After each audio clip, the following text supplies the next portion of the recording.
Something's gonna end up on the.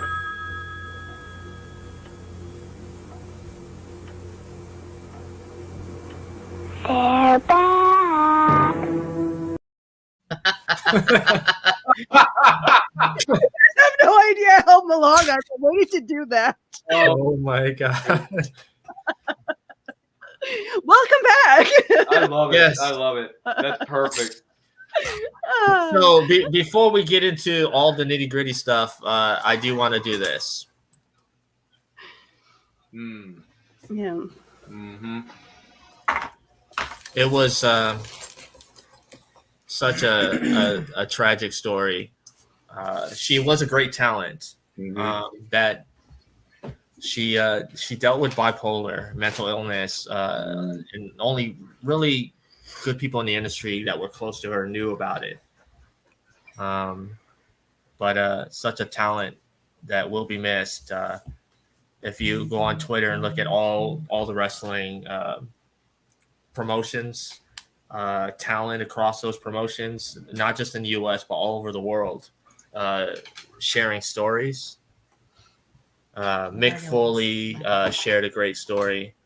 It is on his Twitter and Facebook page. I suggest everyone to go read it. Yeah, if anybody's dealing with anything and needs to talk, we're going to throw some numbers up. There's people out there that will listen. Yeah. Sorry. So there's the American Suicide Prevention Line. There is one for Canada as well. It's all 24 hours. You can access it in many languages. French, English. I'm sure there's a Spanish one there as well. So yeah, make sure that if you guys just want to let you guys know that you guys are not alone. Many of us are willing to chat with you as well. Yeah. And there's somebody at the door. And somebody let the dogs out. Wow. Man, this is our first show back, and already we're having production issues in the backstage of our studio. This is not going well, Willow. This is not going well. We had our good friend from Poltergeist 1 and 2 show up for the return message, and all of a sudden we're like, okay, Well, what happens when you go live? I guess this is a perfect time to go right into our theme song. Why not? This is Monday Night Raw. Let's get into that Titantron, Willow. If I could just find it. Oh, great. Okay, let me get it.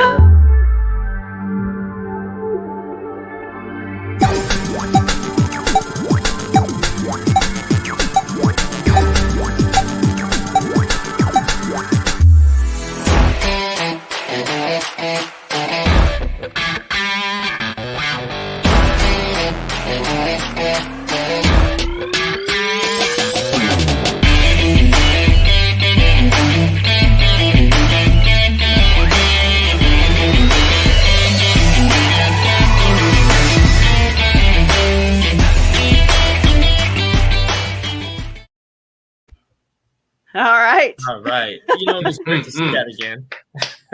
And here, where's all the pyros? Where's the lasers? Where's the camera going from camera 1 to camera 50? What is this? We seriously had to downsize. It's low budget, guys. It's not like Garrett's paying us to do this. It's reels and heels, and it's back. There you go, Brian. You're welcome. Well, if you guys want to see all that, you guys can donate to the show. Yeah, donate to our non-existent Patreon or non-existent Buy Me a Cup of Coffee, why don't you? Huh. Yeah. Well, it was like we watched the second episode of Heels, and his wife goes, "Remember when we needed a new mattress, and you bought the pyro machine?" He's like, "Yeah." Yeah, honey, we can track each other's purchases on our phones. You do realize that, right? I haven't seen the second episode yet, Brian, so don't spoil it for me. But no spoilers. Good show so far. Good show so far. Yeah. Well, let's talk about Heels a little bit. Go ahead. So okay, so just spoil it then. I just have to. No, we're not going to talk about the second episode or any. We're not going to talk about storylines, but it's just interesting to see Stephen Amell in something else. Yeah, and actually use different. It's language. different. Well, and he doesn't. Okay, here's the thing that kills me though. It's like you saw him fight, like Mhm. in Arrow and stuff, Oh, and he you saw fought. him be kind of a douchebag because that's what Oliver Queen is. But honestly, like this is a whole different kind of douche. So it's kind of interesting to like see.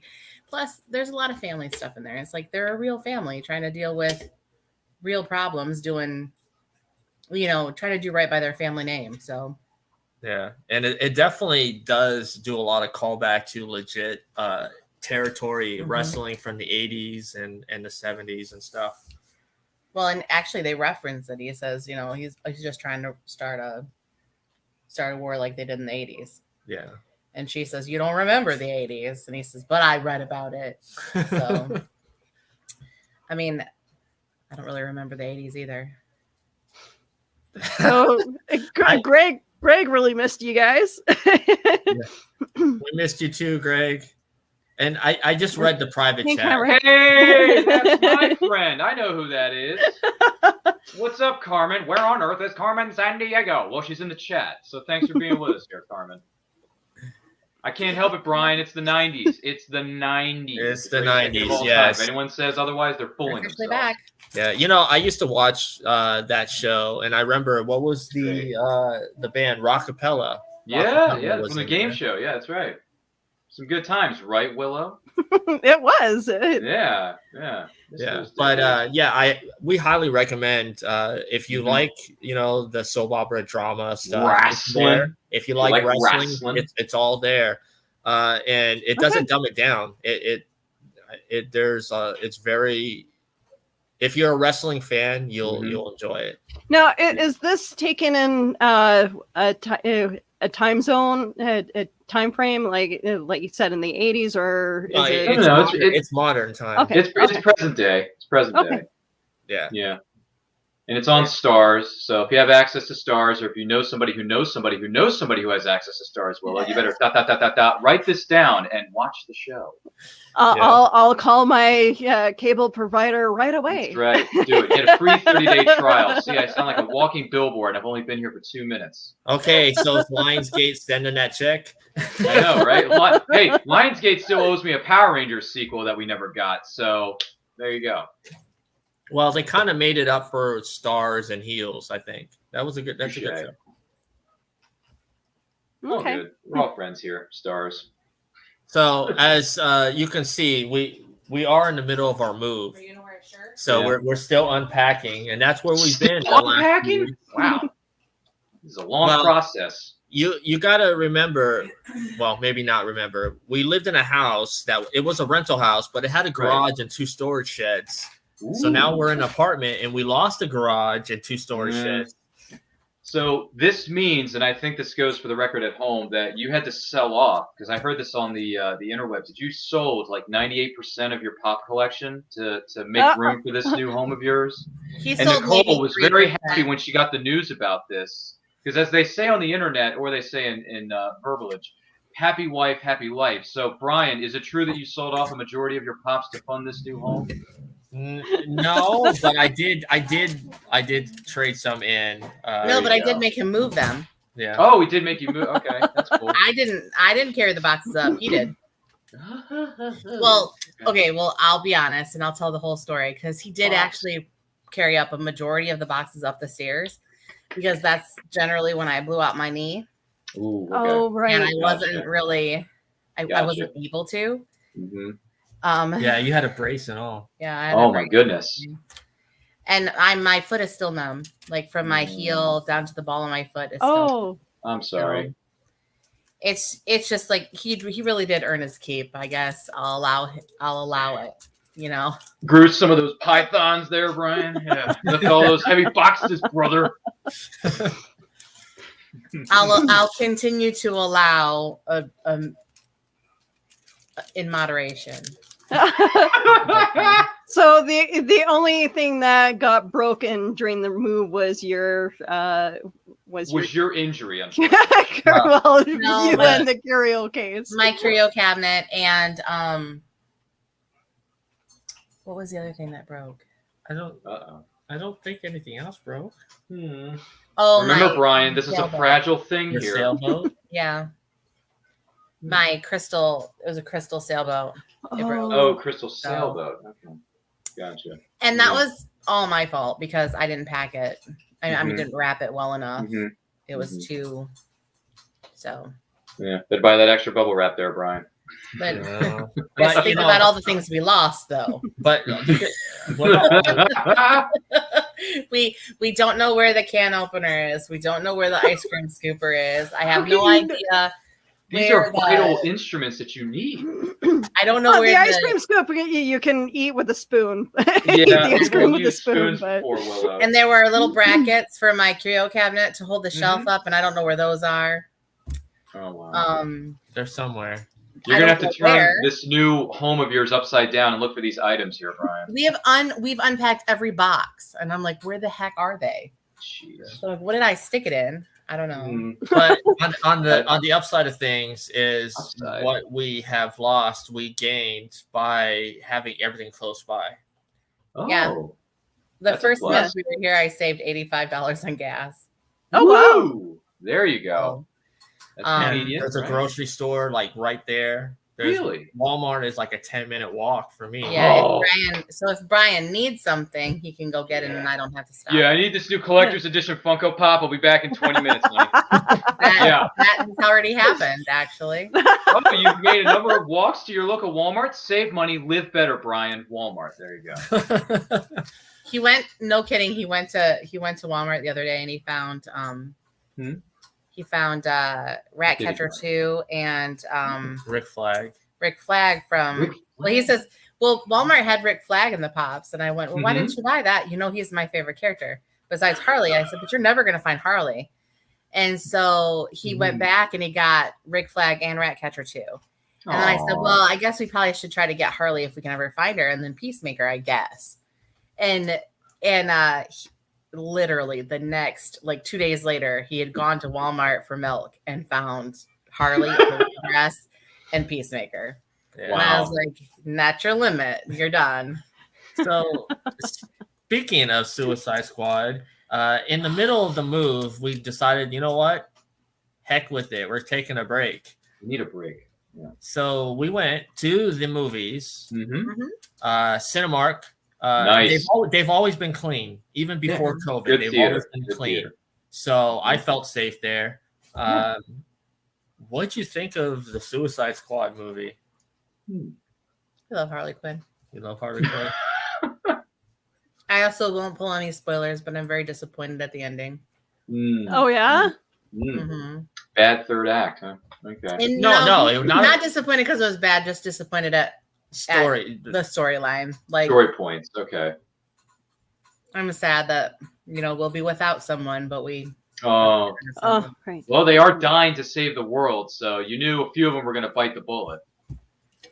Well, most of them bit the bullet in the first 10 minutes of the movie. So wow, jeez.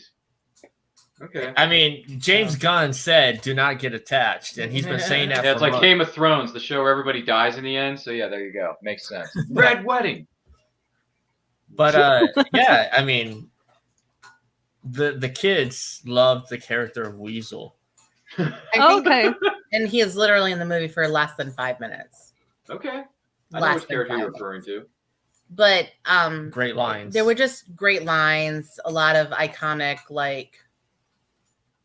throwback to certain DC things and just really funny lines that only James Gunn can write. Yeah. And only John Cena and Margot Robbie can pull off. It's just that's it. I think James Gunn is a genius because I think he finds the person that would inhabit the characteristics perfectly of that person. Yeah, we saw it with Dave Bautista and Drax. I mean, he cast Bautista as Drax, and he cast John Cena as Peacemaker. Yeah, the guy with the toilet seat for a head. Yeah. Exactly.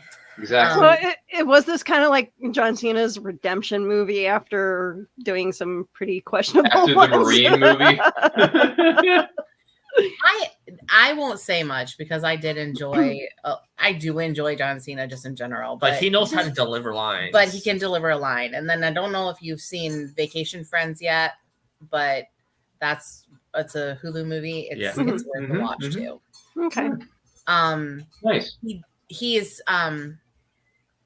well, even in WWE, he was always similar to The Rock with that personality. But he is incredibly funny. Yeah.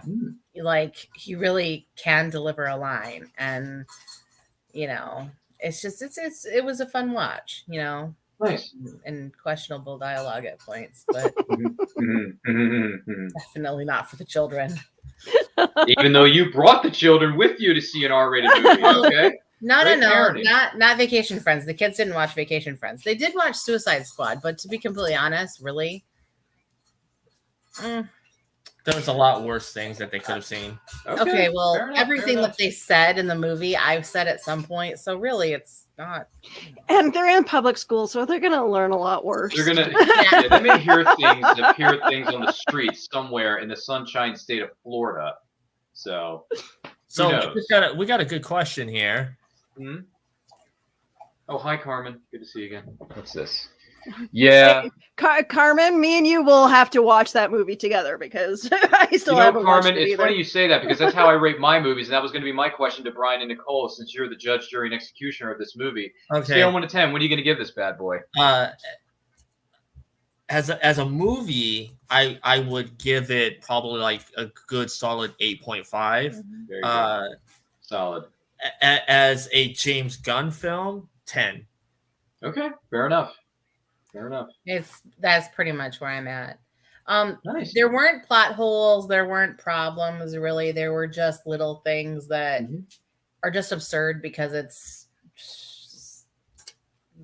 the Suicide Squad. Like it's James Gunn. Yeah. You're gonna get things that are absurd. But honestly, like I thought it moved really fast. It kept everybody interested. The lines were well placed. There was a decent amount of action. Yeah. And I do have to say this, for those that still are not comfortable going to the theater, you have until tomorrow to watch it on HBO Max. Oh, wow. Okay. So. Wow. Okay. But it's definitely a movie that I want to add to the collection because I want to see all the special features. Yeah. Yeah, you and your whole OCD about physical media and buying the Blu-ray 4K Ultra HD set. Yeah. Oh yeah, he had to move those too. Oh, he had to move those. Okay. All right. See? All makes sense. That's the balcony. I don't know if you can see the 4,000 things on the balcony. Jeez. Yeah, so that's what we're looking. You better organize that there, Brian. Oh no! Well, no, that's not movies. I mean, that's not movies. That's just everything that's just else in the storage sheds and stuff. But touche.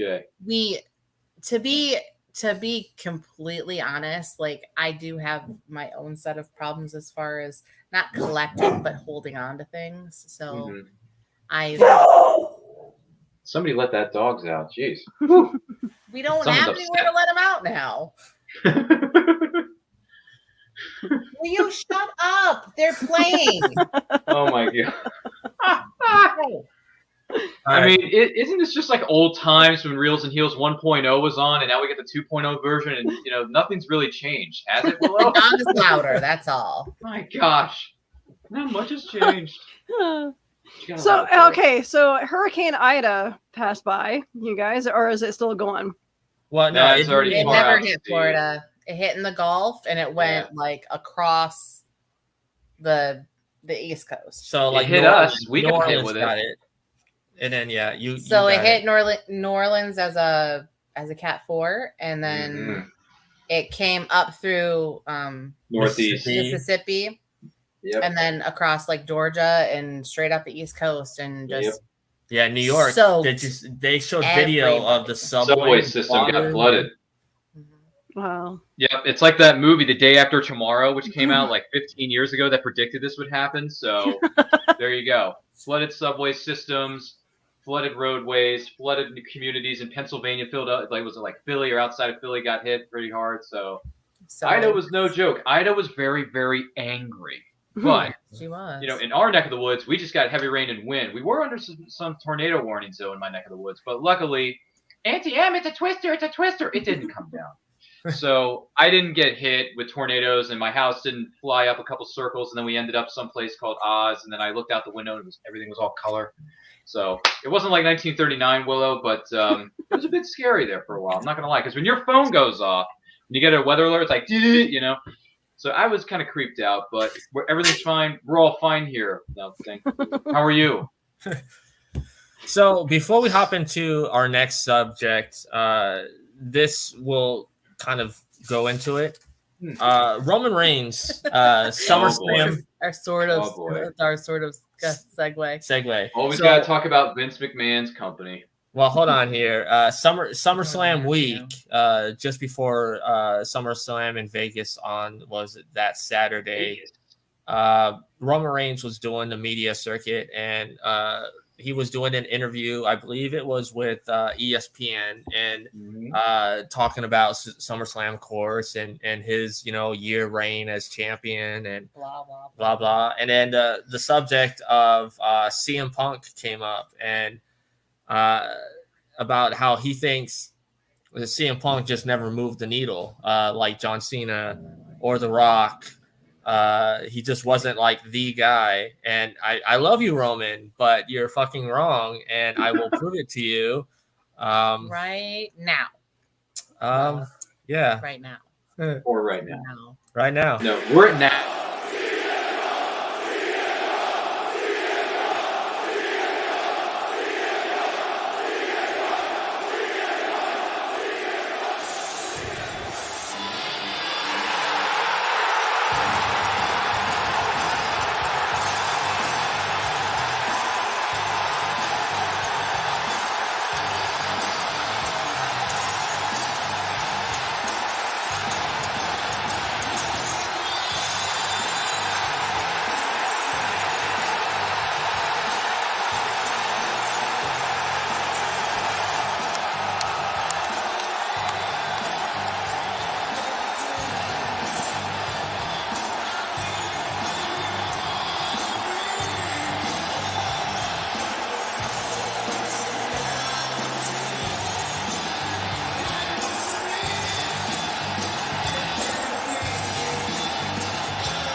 Jeez almighty, what a pop that was. That is what you call the Road Warrior pop, where it is consistent. And there was no piping in there.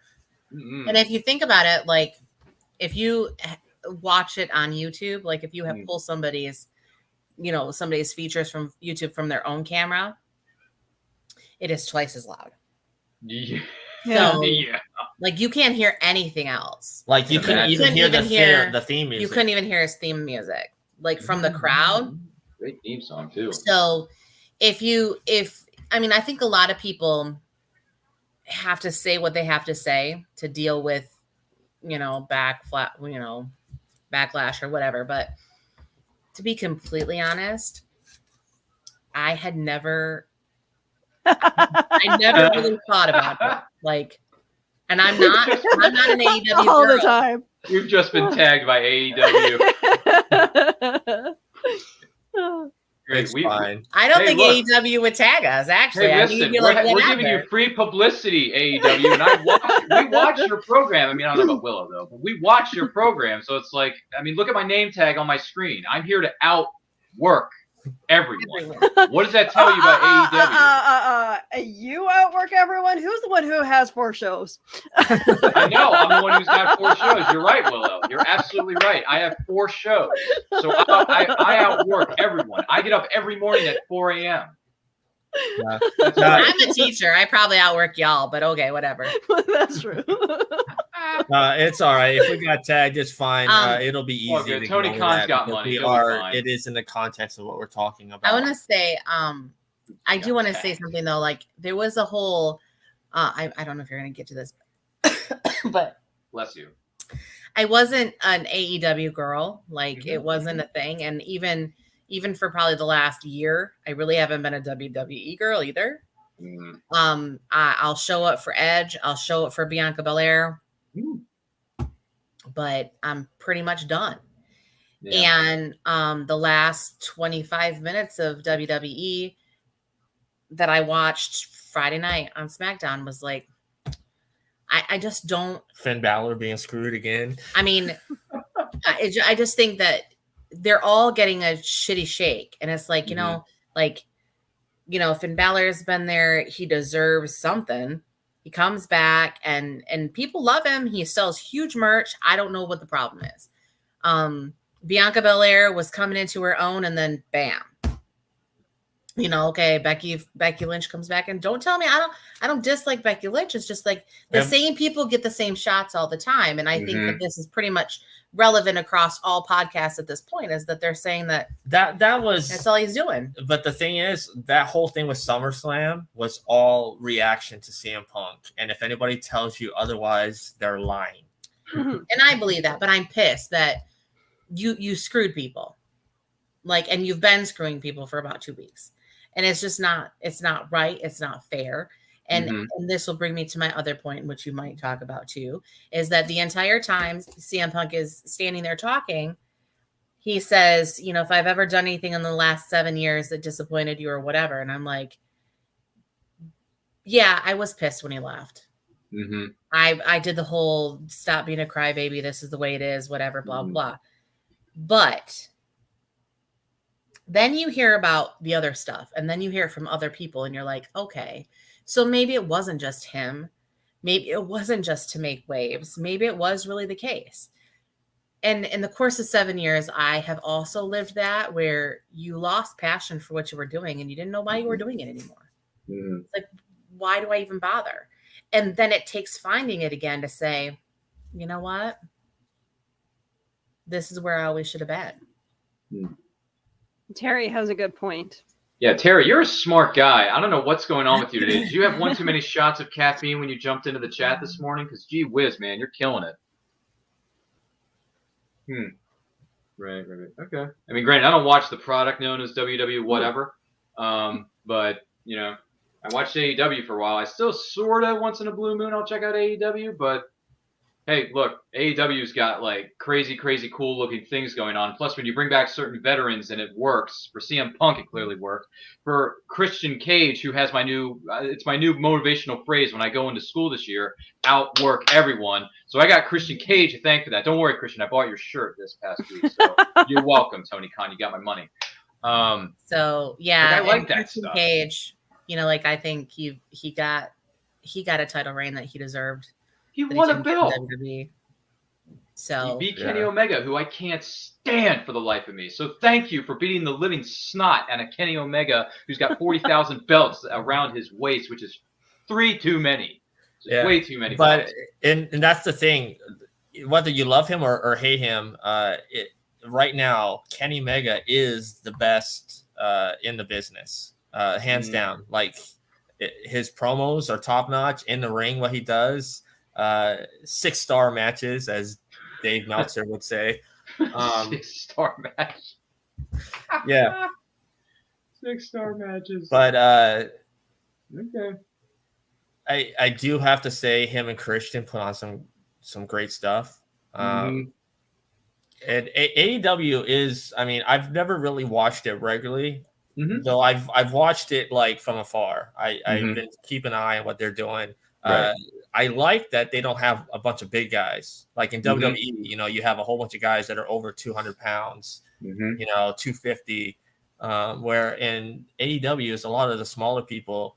And cruiserweights. We've been listening to Tony Khan, and he does something that Vince doesn't do. He actually goes out there and talks to the media. He's, you know, sitting on podcasts and talking about the business. And nice. And he runs it. He runs it as a fan, but he also runs it as a businessman. Well, and he looks, I think, at the analytics of it all as like what's going to sell tickets and what's going to be there, which, you know, and I can understand, but I'm starting to think like we started watching a lot more of the podcasts and listening to a lot more of the interviews, And I think if the newest news that's coming up that Brian told me yesterday actually happens, that Tony Khan's going to find himself with a whole lot more publicity and a whole lot more notoriety, because they're going to find out that they will be the competition. Mm-hmm. And it will either make or break WWE in a lot of ways, because if you no longer, I don't know if you want to tell what the thing is, like the news. Someone's got an inside track. Oh. So like I guess Vince is taking over rebranding NXT. Yeah. And they're no longer scouting indie talent. Wow. They're doing in-house stuff. They're gonna do, and they want to create their own. And here's the problem with that, is if you're not scouting new talent and you're not developing them and you're not allowing them to have any interest in their own stories, you're going to continue to rehash the same canned bullshit that you've been hashing out, for 30 years. And at the end of the day, like, what were we watching the end of SmackDown? And I was like, this is the same bullshit. It's like, Brock comes back. It's like, okay, well, longer hair and a beard. CM Punk comes back to AEW, huge pops. Everybody's got to run their mouth over there about how you never got over, blah, blah, blah, because it makes people feel better, apparently. And then, hey, cue Brock Lesnar. I'm like, so Brock's your fucking answer to everything? Brock. Yeah, Brock grow his Lesnar. hair out and grow a beard, why don't you? I'm just like, I don't care if he's got a ponytail. I don't care. Weird with that look too. It's like, that doesn't look like Brock at all. I swear I have more personality in my pinky finger than he has in his entire body. It's true. Funny. Apparently Brock, I thought it was a joke, but apparently he has been a butcher. That's where he's been. Well, interesting. I mean, the guy's built like a truck, so. I mean, he's a big dude, built like a house, and he can do amazing things. He's just Suplex City. What amazing things? What amazing things? I mean, the stuff that he can do in the ring when he does it, but not. What are these things? What are these amazing things? Well, first of all, he pulled off a moonsault. Okay, well, I didn't see that. So, ooh. We're going to have to look at the highlight reel. Was it as good as the Hurricanrana that the Crystal Girl did in heels? Because otherwise, I don't give a shit. Do you guys find that with a lot of the wrestlers, the injuries make a big impact with, like, especially head injuries, with their decision to leave wrestling and focus on other means of entertainment? Yeah, injuries definitely play a role, but like with Christian, the reason why he had to retire is he was what WWE deemed injury prone. He had issues with supposedly concussions, but the stuff that I've seen him do over the last couple of months in AEW shows me otherwise. Yeah, he looks fine. Yeah, when he's in the ring. Here's the thing about concussions, guys. I actually have one. Okay, so if left unchecked, yes, concussions can be a pain in the ass, especially with your vision, and that's what I'm dealing with right now. And well, hence the CT scan. Sorry, Ryan, I had to bring that up. Okay. But I got it done, and my brain is normal. But normal looking, according to my husband. But yes, concussions, they can make they can be a huge pain when it comes to, like, after the effect of hitting your head, and they can still be something to that can affect everyday life, especially when you're trying to work on the computer and your eyes just blur out and you can't really read much, and light sensitivity, headaches, So if someone looks okay, I look okay, but I later on I could be, lying on my couch with a giant headache. Right. Right. You still look fabulous, Willow. Yeah. No, it's okay. Christian, definitely. Yeah, he's had his concussions, but Still looks good in the ring, though. yeah, WWE just. I think they Like the look. They didn't want him to be a top guy. That's just my opinion. He's a top guy now. Well, yeah. With a cool looking T-shirt. Right. Yeah. But, That's right. to bring it back to CM That's Punk. my next T-shirt, by the way. Yeah. Buy that sticker, too. Put it on your car, Nicole. Outwork everyone. Everyone. Yeah. So to bring it back to CM Punk, who, he's been gone 7 years. I know a lot of people will be like, well, he left Christian Cage. the fake stuff to go to UFC and lost twice. Well, yeah, but the reason why he did that was because he wanted to. He wanted to go to UFC, and it wasn't about to win. It wasn't about to lose. It was just like he wanted to go out and do it. And if he won, he would have won and been happy. I was distracted by. Are you talking about CM Punk? Because I was distracted by that. No, I was just I was unable to concentrate. No, but so like a lot of people were complaining like, oh, so he couldn't handle UFC, so he went back to wrestling. No, he wanted to do something different. And this is what makes me mad. And I think like maybe I have a new appreciation for CM Punk because my life mirrors him a lot. It's like, if you don't ever go out and try something, then you never know what your boundaries are. You never know what your limits are. And if you don't test them, you never know how far you can ever really go. So if he wanted to try UFC, so what, he didn't win. He tried it. He went out and maybe it wasn't something he wanted to do. I went out, I teach for, 15 years. I went out and did, coaching and stuff. And I really found out I don't really like adults. I don't like grown-ups. Grown-ups suck. And so... Except for these grown-ups. So these grown-ups aren't really grown-ups because there are kind of grown-ups. There are kind of grown-ups. Thank you. So I feel kind of like if people don't give you a shot at trying new things and expect you, like if they just expect people to stay forever. I was a coach for 2 years and I hated every second of it. I hated every second of it. Every second to the point where it caused me health issues. If you live in a situation where you're doing, how many years was he in the WWE that he was unhappy? Like, yeah, you want to go try new things. And if it makes you sick and it makes you dislike or disregard everything, then who cares? Like, go do something new. Try something else. Why are we always stuck having to like prove ourselves into whatever we decided to do? So that didn't work out. Let's go do something new. Shouldn't we have the power to do that? Yeah. Well, I'm finding that when it comes to wrestling, yes, all the top name wrestlers, if they don't stick around for very long, they end up after their popularity skyrockets, they end up working for going and doing movies and other things. Yeah. Or they injure themselves really, really badly and they can't wrestle.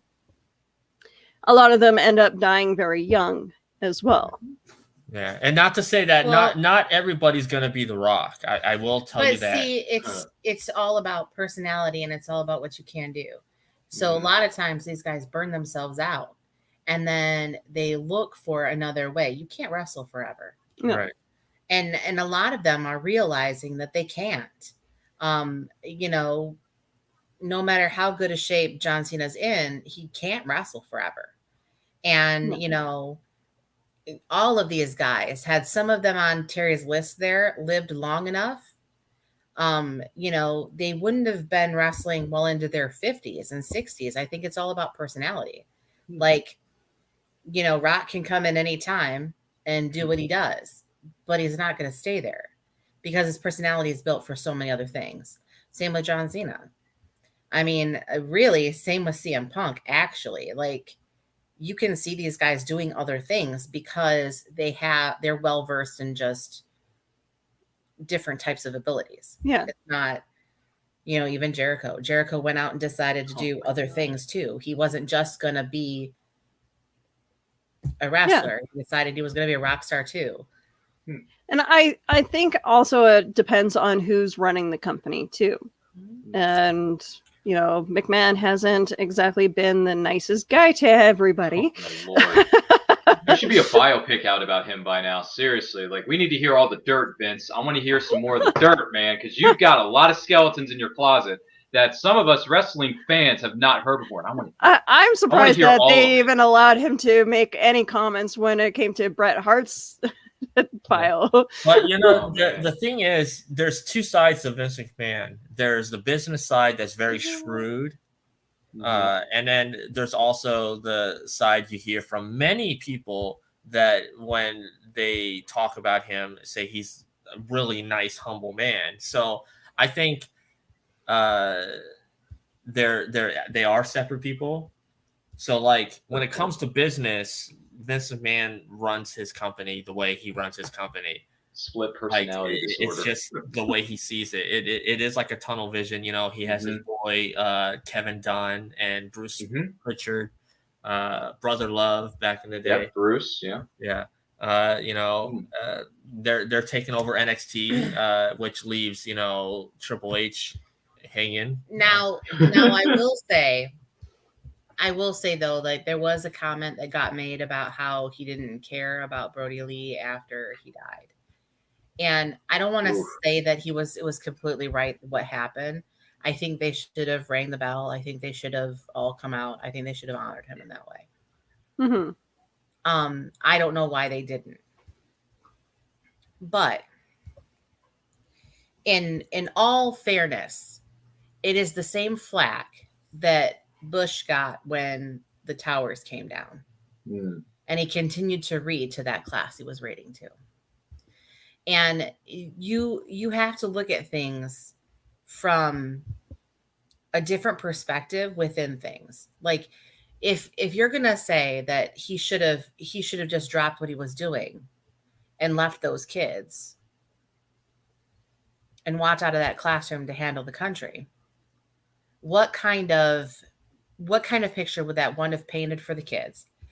Two, the news broadcasters that were there. It would have alarmed a lot of people. People are stupid. Yeah. Like people are panicky and dumb and ridiculous and they do dumb shit. And I'm sorry, that would have had a whole nother repercussion. And I think that maybe something might have been a repercussion to that. So it is what it is. But in all fairness, let's not harp on that. It's just like the whole thing. Like Bret takes his honor to the Hall of Fame, but no matter how much Owen Hart deserves to be a Hall of Famer, his wife, his widow, won't allow it. She absolutely will not allow it. And Bret has asked her multiple times. She just won't. She has nothing to do with it. And Owen's behind the wrestling thing, that family tore WWE a new hole. Yeah. For everything that they did. And I'm like, Dark Side of the Ring on Vice. Was that what it was? Yeah, I saw that. I I thought, yeah, you know, it's a good series. It's not right, No, but there are reasons why it happens. Yep, that's my new next shirt. Yep. That's right. You're welcome, by the way. He keeps clicking back and forth, and I can't do all this at once. Okay. I'm just trying. Hey, listen, I'm just trying to help the people behind the scenes. That's all I'm trying to do, Brian. See what I did there? Yeah. No, that's good. That's fine. You'll thank me later. But merchandising. I need another T-shirt, like he needs another pop. So exactly. There's more threads. You know, we titled this episode, you know, CM Punk is back, and of course in Chicago. In Chicago, that's right. At the United Center, the house that him and Michael Jordan made famous. That's right. So it is so funny. Let me ask you, Ryan, do you know what CM means? No freaking clue. Okay, look, so there's actually a few different meanings. One meaning is Chicago made. Oh, okay. The other one is Cookie Monster. And then another one is Chick Magnet. Oh, God. Well, he's married, so he doesn't have to worry about that anymore. Well, when he was first starting out, he was the Chick Magnet Punk. Wow. Like back in his his early days. Okay. Yeah. So there's a lot of speculation. This doesn't sound any way douchey to you guys at all. I mean, listen, Brian, when I was a much younger lad, I called myself a chick magnet. I did. I'm willing to admit this in front of 20,000 people who are watching this program. I used to call myself that, but even now, at my, older, a little bit wiser, got some gray hairs in the back here that you can't see. I don't call myself that anymore, and I haven't done that for decades. So for him to call himself that back in the heyday, that's gutsy. It's very gutsy. But hey, look, he's married. He has been for years. So congrats, CM Punk. You don't need to worry about that part of the CM part of your life. Yeah. But Cookie Monster, though, does that mean he watched too many Sesame Street episodes when he was a kid? he actually did. He really? He's OCD about Sesame Street? He's a big fan? He actually is a big fan of Sesame Street. Hey, right on, man. Give Jim Henson and his Creature Shop some love. Yeah. So let's speculate here. What does it mean now? We've seen CM Punk in the past. We've seen what he's done in the last 7 years. He's coming back to the pro wrestling world. And then tomorrow night in Chicago, he faces Darby Allin, who right now is probably one of the hottest people in AEW. Do you think that there's going to be some ring rust on CM Punk, or do you think we're going to be all right? You know what? That's a great question.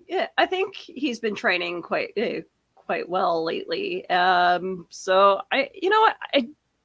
Do wrestlers really stop, training?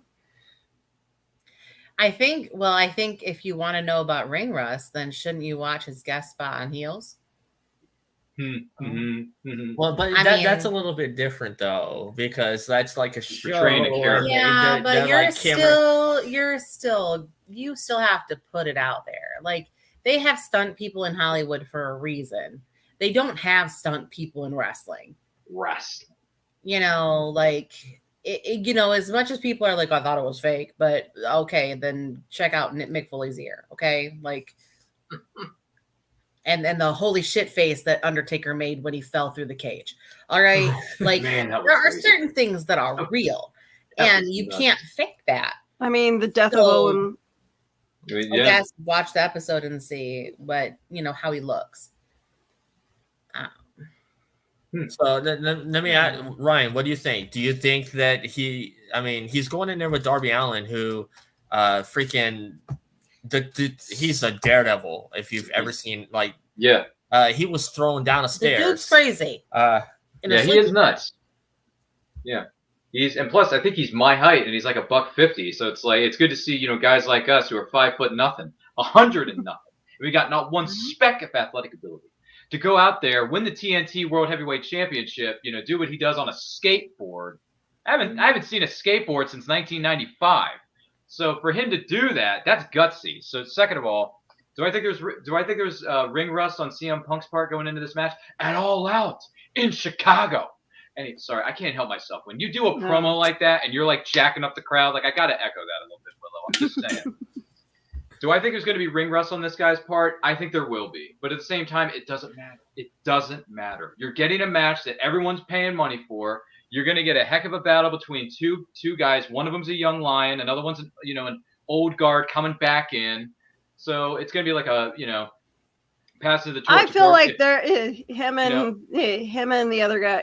I feel like they're practicing right now all their moves just so that they get it down pat, all the flips and all the. Yeah. I think it'll be a great match regardless. I mean, it doesn't matter who wins because at the end of the day, it's the fans who win.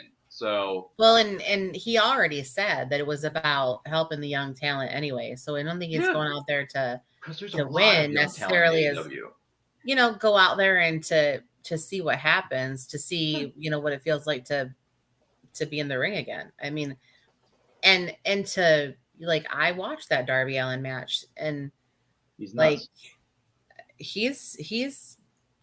very much like CM Punk when he was younger. Mm-hmm. And so if you get right down to it, it's like, well, bring it on. You're right. Nobody loses. I mean, really, the fans win. We all win because, he's there to stay. You know, and I mean, and this is an older CM Punk. He is 43 now, but he is in great shape still. Early 40s. He does have great cardio. Of course, he was training for UFC, so you got to have good cardio for that. But I think he'll be okay. Yeah, it's going to be a good match. It's going to be fine. And plus, when you got the Stinger, in the middle of that ring this past week on Dynamite, doing a promo between him, Darby, and CM Punk, that's like 3 or 4 generations of wrestler in the ring at the same time. Can we just say Sting is 62 and still does a good match? I mean, like, okay, but see, here's the and he doesn't difference. look 62. Here's the difference. He does not. Sting is 62 when Ric Flair was 62. Like, I was like, dude, Ric Flair needs to get out of the ring. I still believe Ric Flair needs to get out of the ring. Like, you're old. Ric Flair's, let's be honest, though. He's been 62 for like the last 50 years as Ric Flair. I wonder if it helps Sting because he came from the bodybuilding thing, kind of like John Cena. It probably does. I mean, just having that part of your life. I mean, if that's your daily regimen, I'm sure that's... He was at Gold's Gym lifting weights every morning at 9 a.m. But he always looked really young. Okay, maybe 6 a.m., Willow. Yeah, maybe it's all the makeup he wears, too. I don't know. Yeah, by the way, for him to apply that face paint at his age and still be able to do it perfectionally, like, I know that's not a word, but go with me here. For him to do that, that's insane. And everywhere he goes, every appearance he makes at a convention or a comic shop, he's still got the face paint. It's like, dude, do you sleep in this thing? Like, did you just not take this stuff off? Like, seriously, how does your wife and kids feel about this? It's funny because, like, I look at pictures of us when we first got together, and I look at pictures of us now, and I'm like, I'm old. Like, we're old. Oh, come on. We really, come on. I mean, like, I feel like my children have aged me twice as much as I am now. Like, so it's funny to watch, like, to see somebody in face paint. That it's not easy to put face paint on, no, it's not. and that there's not a wrinkle. Like, he never has creases, and like, I'm just maybe like, there's something in the face paint chemicals that keep him 30 years younger. Isn't that right, Brian? You know what, Nicole? You're talking about your pictures from before you were together and then after you got together. Listen, age is maybe we should have just been putting face paint on the whole time. I know. Maybe you just should have used face paint when you were going out, especially during Halloween. You should have been doing the throw the whole time. Just Halloween is right around the corner, Nicole and Brian. You can dress the thing for Halloween. There you go. Yeah, well, I did the face paint for Halloween last year, and I had a hard time. Oh, did you? Because there's a lot of wrinkles in my face. Oh, dear. I feel like if you do a close-up shot of Sting, you'll see all the wrinkles because even face paint like that. He drank from the Fountain of Youth. That's his problem. That's Sting's thing. He drank from the Fountain of Youth in the movie Tuck Everlasting, which came out in 2002. I might add, which, by the way, that's one of the better Disney live-action films. I just want to point that out for the record. It was a good one. It's a darn good movie. And he's immortal. That's the Stinger. He's immortal. He's 62, still doing conventions, still doing appearances, in his trench coat, in his wrestling attire. I applaud him for that. It's insanity. But I applaud him for it. We did. How many people do that anymore? That's okay. We'll do this. They tagged us. We did. We got a tag. Yeah, we did. Yeah. Does that mean you're gonna get a fine from Tony Khan now? No. Okay. No, we just have to beg that this video or submit a dispute. We use their. All right, we'll tag him in the description. But yeah, don't we'll worry, figure Tony, it out you're later. gonna get But your money. Yeah. I told Brian to hurry up and turn it off. No, it's all right. So let's yeah. Did they tell you to only play 9 or 10 seconds of a clip? Let's talk about the rest of the AEW pay-per-view. Just in general, I mean, sure, people are ordering it for the whole CM Punk thing, but the card is packed from top to bottom. Mm-hmm. I mean, let's talk about Omega and Christian Cage. I mean, that's going to be a great match for the AEW World Championship. Christian Cage has got on my money. He's going to win. Christian Cage. All of it. He's going to outwork everyone. He's going to be a double champion. So it's coming. It's coming. Christian's going to win. I'm okay with that. Nicole and I are ready. Yeah. So I know you like Kenny Omega, but he does drive me crazy. He does. I'm like, shut up. I know, he's terrible. It's terrible. That's why Christian Cage is going to win. Yeah. So, all right. So you got Christian Cage. What about you, Willow? If you had to choose, I mean, both of them You are have to put money Canadian. on it. You got to put Canadian You know money what? on this. Just because I love to piss Ryan off, I'm going to go with the other guy. Oh my all right, we're not going to be friends for the rest of the day. That's it. I'm going to unfriend you on Facebook. That's what I'm doing after this show. Is that a Libra thing? Is that a Yeah, Libra it's a Pretty Libra much. thing. It is a Libra thing because I am a Libra. That is true. I am a Libra. My birthday's in a both couple of weeks, are. so get ready. His Couple weeks before his birthday's a day before mine. Shane's a Virgo, so Oh, that's right. Willow and I are both Libras. Yay. oh yeah, because it's Shane's birthday today. Did you wish him a happy Yes, birthday? I did. We did. I wish Shane a happy birthday. I did. I went on Facebook. So I'm like, I woke up and I'm like, he's 19. But yeah, anyways, Yeah. These So, kids, they grow up so fast, don't they? they do. here's another match on the card. It is the Women's Casino Battle Royale, which is 21 women. Whoa. And they've already announced 20. And then there's the Joker spot. Now, there's a lot of rumors on who that spot's going to be. Ruby Soho, which was Ruby Riott in WWE. She was released and her 90 days is up. So there's a lot of rumors that she's going to be that 21st spot. It's a good pick. Okay. And I mean, it'll be good because I didn't realize, like, I feel like they don't give enough airtime to their women's matches. They're working on it. But they have some kick-ass women. Like, they are built for wrestling. They are athletes. They are, they're good. Just ask Britt Baker. And 21 women to do the Royal Rumble. Is that it? That's kind of unheard of, right? This is like the first one. It's rare. Yeah. That's the second time that many women because they did have WWE had their women's Royal Rumble. Well, yeah, WWE does the female Royal Rumble, but yeah, they do it every But this one's gonna be interesting. But only in the last couple of years. Yeah. Not, but I think that when you have like a battle royal and things like that where there are that many women in the ring, you're showcasing a lot more different kinds of talent that because they don't put the men in Royal Rumble don't tend to stay in that are high flyers and the brawlers tend to stay in a little longer. And I do have to say that not all the women in this match are from AEW. Oh, and I say that Tony Khan has that forbidden door that's open for Impact and New Japan. So he's working with these companies, something that WWE doesn't do. WWE is a closed bubble, where Tony Khan's like, no, we got to bring in everybody. Each other. Oh, in NWA, he works with NWA as well. Which NWA is owned by Billy Corgan from the Smashing Pumpkins. Oh wow! Yeah. Which is no idea. Weird. Like that's weird. I just did a rewatch of Batman and Robin a couple weeks ago, and I realized how terrible and awful and garbage that movie is.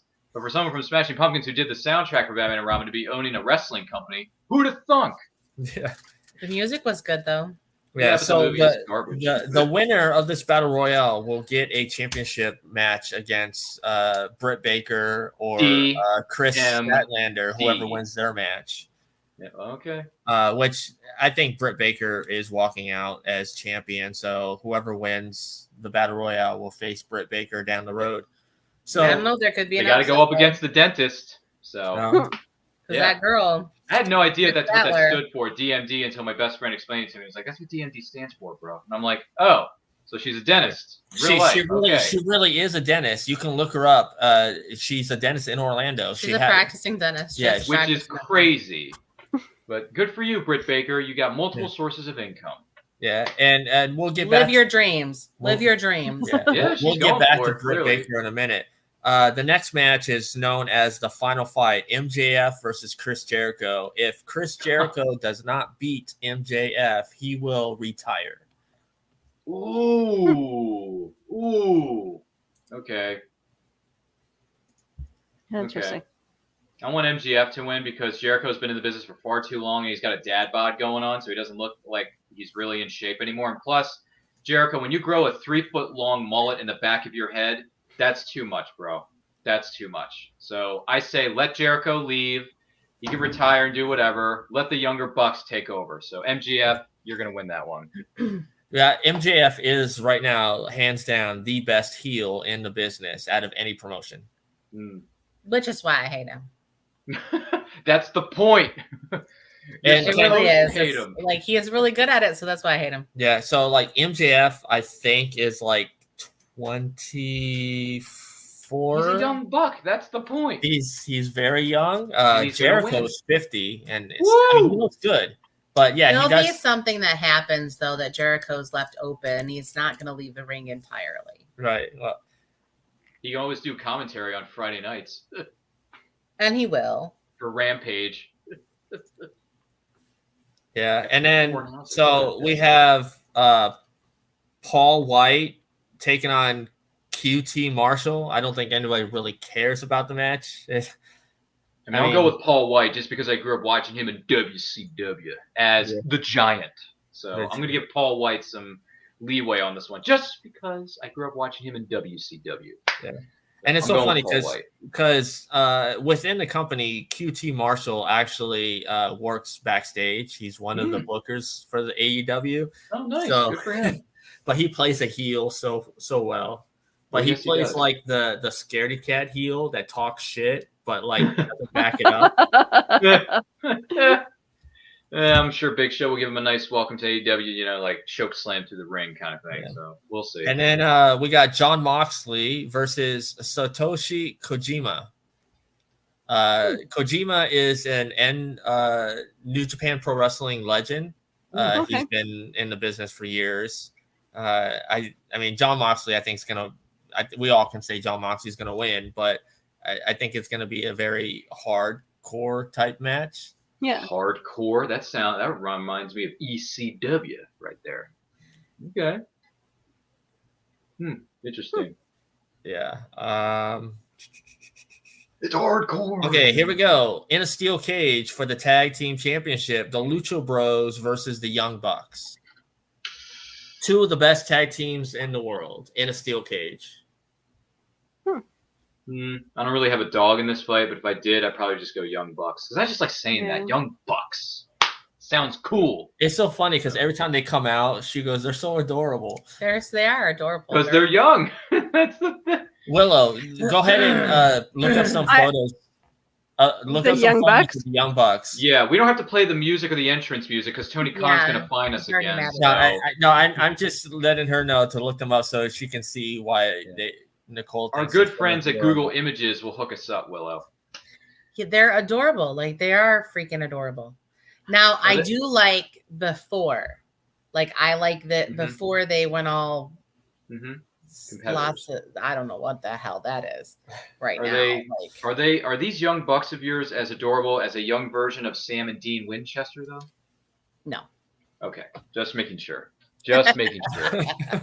Because some of the members of the cast are going to be present at a convention in Kentucky this weekend, Lexington Comic and Toy Con, and there's going to be a replica of Baby at the show. So there you go. Yes, I'm just gonna say though that Sam and Dean Winchester are my age, and therefore I will always choose that. Always choose Because Sam and Dean I think Winchester. the Young Bucks are like 15 years younger than Whoa, me. look at this. Look at this image right here. Is this the Okay. Young Bucks? Is that who they are? Yes. Wow. Doesn't that guy on the right look a little bit like a young version of Matt Hardy? I was just thinking that. Does he look like Matt Hardy to you? So this is Nick and Matt Jackson from Rancho Cucamonga, California. The guy on the left looks like a blonde, younger version of Marty Jannetty or Shawn Michaels. Well, that's the thing. They looked up to the Rockers and the Hardys, so that's kind of how they got there. It's funny though because like they don't look like that now.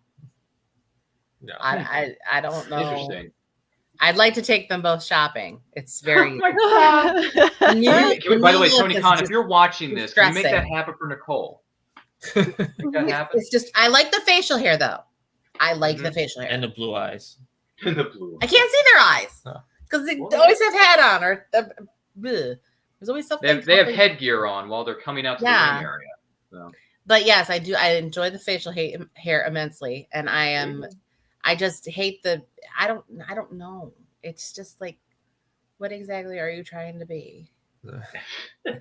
So the next match on the card is for the TNT Championship. It's Eddie Kingston going against Miro. I just find him very annoying. You don't like the Bulgarian brutes? I'm like, can we get your wife back to have her talk for you? Because, oh my God, it was less annoying to listen to her talk. Well, her 90 days is up, so she could possibly show up.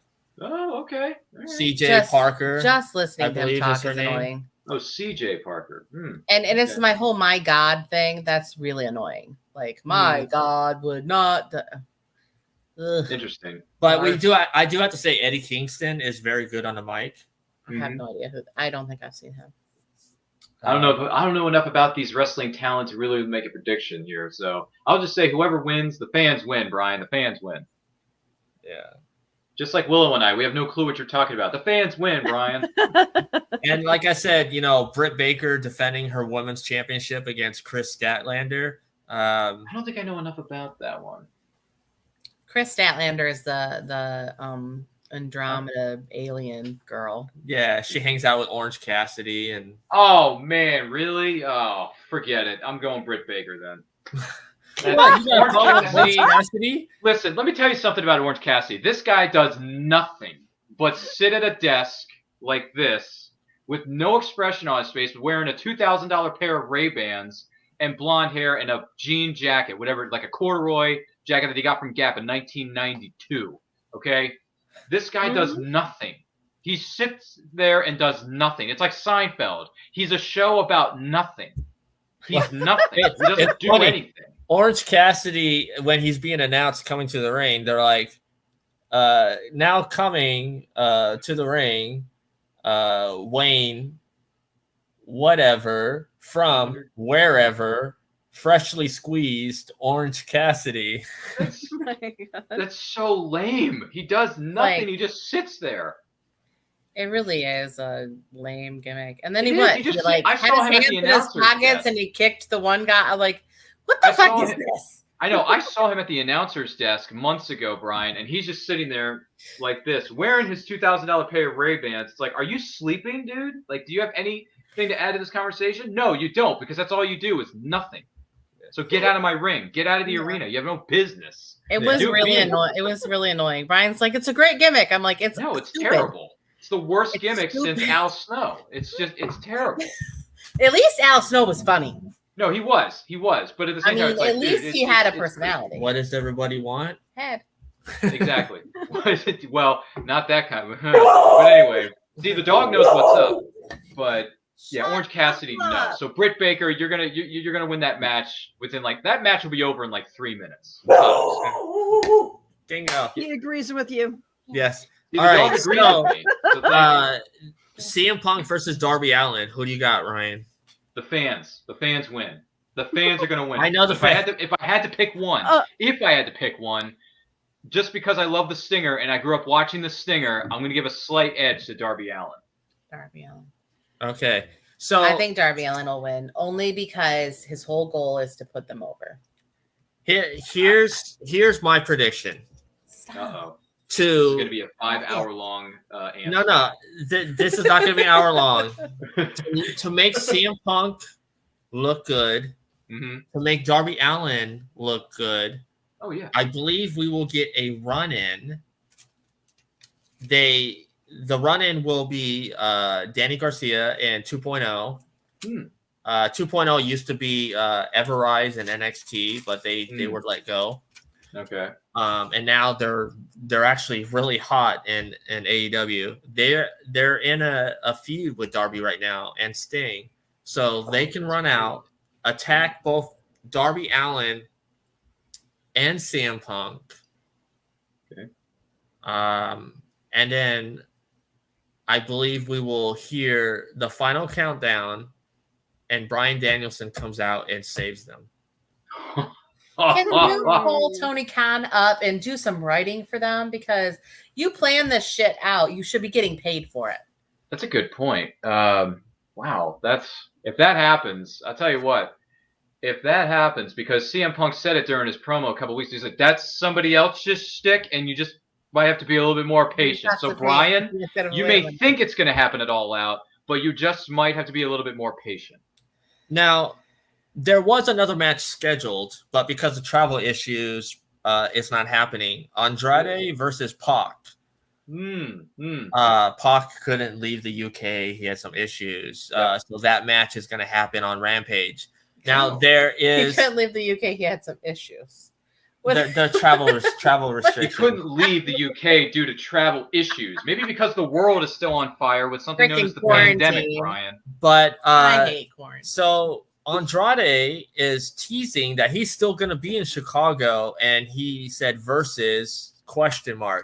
So if Andrade comes out, there's two ways that this can play out. He can come out there and do an open challenge. Mm-hmm. And if what I said about the CM Punk match where Bryan Danielson comes out and saves them, then I can see Bryan Danielson coming to Andrade's open challenge. Huh. But there's also another free agent. And I think Andrade and him would put on a great match. Baby, if you get my drift. Adam Cole is a free agent, and he can go anywhere, and he has no clause in his contract because his contract expired. So when your contract expires, there's no clause. You can just go wherever. If you're fired or let go, you have to wait 90 days. I think you're just wishful thinking that, though. No, but like you love Adam Cole so much, but his girlfriend, you want him to show up. His girlfriend is the women's champion in AEW. That's like the perfect place for him. And then his friends, you know. Okay, but here's the thing: didn't they do a promo where he was like, "I have to go to something about the dentist," and she was standing there, and he was there. Well, she actually checked his teeth because she's a dentist, but. Okay, but there's always there was a tease. There's always a tease on Dynamite when Britt Baker said that she had an announcement about the hottest free agent signing to AEW, and she said that the hottest free agent was me, but that was a troll tease because we all know Adam Cole is a free agent. Kind of like how over the last weeks Darby Allin dropped the best in the world line, and how Kenny Omega wore a Cookie Monster t-shirt one week and then the next week wore a Chick Magnet t-shirt. Okay. But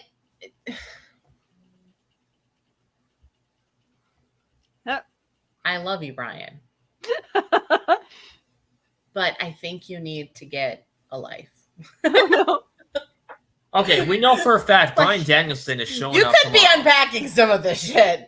You're coming up. Yeah, why are we even doing a show today, Brian? You're still moving into that new palace of yours in the Sunshine State of Florida. Yes, our palace that is like 980 square feet. Okay, so then let me ask you guys this. All right, so AEW, I mean WWE's been firing people left and right. Okay, so yeah, it seems like the only thing that happens on their website nowadays. Bray Wyatt gone. Well, you got to cut ties on a sinking ship. Yeah.